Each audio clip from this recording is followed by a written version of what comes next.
MR constructions వాళ్ళు గుంటూరుకు 3 వైపులా 3 మంచి అపార్ట్మెంట్స్ నిర్మిస్తున్నారు. లాంలో రాధాకృష్ణ, గుజ్జనగూడలో యువి అర్బనైట్, తెనాలి రోడ్ లో కేవీ రెసిడెన్సీ. ఎంఆర్ కన్స్ట్రక్షన్స్ మీ ఇంటిని అందంగా నిర్మిస్తాం. 100 ఉత్తరప్రదేశ్ ఒరిస్సాలో 500. ఇప్పుడు నేను అడుగుతున్న సమిక్షేమం ఇవ్వలేదనే వాళ్ళకి నేనిచ్చేది కళ్ళుంటే చూడాలి, మనసుంటే ఆలోచించాలని అలాంటి వ్యక్తులకు విజ్ఞప్తి చేస్తున్నా. మీరు కూడా గుర్తుపెట్టుకోవాల్సిన అవసరం ఉంది.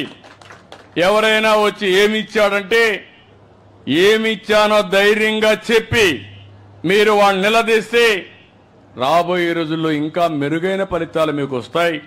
అదే నాకు కొండంత బలం అని చెప్పి కూడా నేను మీకు తెలియజేస్తున్నా. అవే మీ ఆశీస్సులు నాకు. ఇంకో పక్కన మీరు ఒక్కసారి ఆలోచించినప్పుడు ఇలాంటివన్నీ కూడా రకరకాలుగా 28 రకాల పింఛన్లు మనం ఇస్తున్నాం. ఈరోజు పింఛన్లే కాదు, నేను ఆ రోజు ఒక మాట చెప్పాను, అన్నా క్యాంటీన్లు మళ్ళా పెడతానని అన్నా క్యాంటీన్లు పెట్టి దగ్గర 200 క్యాంటీన్లో పేదవాళ్లకు భోజనం పెడుతున్నాం. రాబోయే రోజుల్లో చినగంజ మండలంలో కూడా ఒక అన్నా క్యాంటీన్ వస్తుంది. మీరు పోతే అక్కడ భోంచేసి ఇక్కడికి వచ్చే పరిస్థితి వస్తారు. ఏదైనా పనికి పోయినప్పుడు ఇలాంటివన్నీ ఏర్పాట్లు చేస్తాం. ఇదే కాకుండా ఇంకొక పక్కన మీరు చూస్తే చాలా కార్యక్రమాలకు శ్రీకారం చుట్టాం. అమరావతి రాజధాని, అక్కడ మన పిల్లలకు ఉద్యోగాలు వస్తాయి. అభివృద్ధి అయితే ఆదాయం వస్తుంది. ఆదాయం వస్తే సంక్షేమ కార్యక్రమాలు ఇవ్వడానికి అవకాశాలు వస్తాయి. మళ్ళీ అమరావతిని గాడిన పెట్టాం, చురుగ్గా పనులు అవుతున్నాయి. 3-4 సంవత్సరాల్లో మళ్ళీ అమరావతికి పూర్వ వైభవం తెచ్చే బాధ్యత ఈ ప్రభుత్వం తీసుకుంటామని కూడా మీకు తెలియజేస్తున్నా. ఇంకో పక్కన పోలవరం, ఆంధ్రప్రదేశ్ రాష్ట్రానికి ఒక జీవనాడి. నీళ్లు కావాలి. గోదావరిలో నీళ్లు సముద్రం లేకపోతున్నాయి. ఇప్పుడు చినగంజాం ఉంది, పక్కన సముద్రం, ఇక్కడ నీళ్లు లేవు. బోర్లు వేసుకుంటే తప్ప నీళ్లు లేని పరిస్థితి ఉంటుంది. అలాంటప్పుడు నదులు అనుసంధానం చేయాలని పోలవరాన్ని మళ్ళీ ఘాట్లో పెట్టాం. పనులు అవుతున్నాయి. 2027కి పోలవరాన్ని పూర్తి చేసి నదుల అనుసంధానానికి శ్రీకారం చుడతాం. దీనివల్ల అనేక లాభాలు వస్తాయి. వ్యవసాయం సుజావుగా జరుగుతుంది. విశాఖపట్నం స్టీల్ ప్లాంట్ మీకు అందరికీ జ్ఞాపకం ఉంటుంది.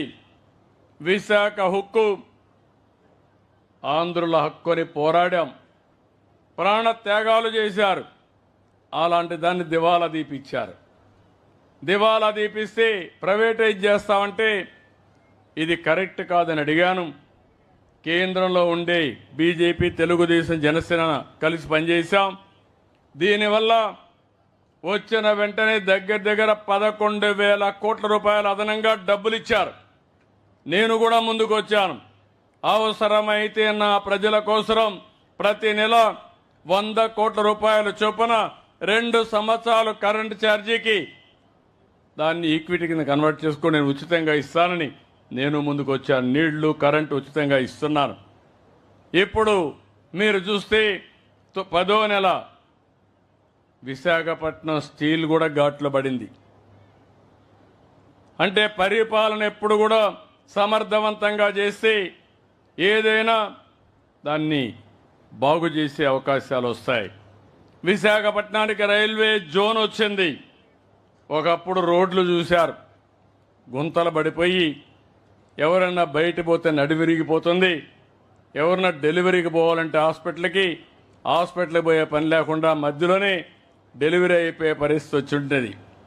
ఈరోజు నేను అడుగుతున్నా, మీ రోడ్లు బాగున్నాయా లేదా అని మిమ్మల్ని అడుగుతున్నా. బాగున్నాయంటే గట్టిగా చెప్పండి. ఇంకా కొన్ని రోడ్లు ఉన్నాయి, అవి కూడా రిపేర్ చేస్తాం. భవిష్యత్తులో రోడ్లన్నీ అద్దంలాగా ఉండాలని ఆలోచిస్తున్నా. మీరు సహకరిస్తే దానివల్ల మనం ఎక్కడికి పోవాలన్నా రావాలన్నా, ఒకప్పుడు మీరు చూస్తే నేషనల్ హైవేస్ ఉన్నాయి. 30 ఏళ్లకు మునుపు అయితే మనం రోడ్ల మీద పోయేవాళ్ళం కాదు. ఈరోజు నేషనల్ హైవేస్లు ఎక్కడా గుంతలే లేవంటే విధానమే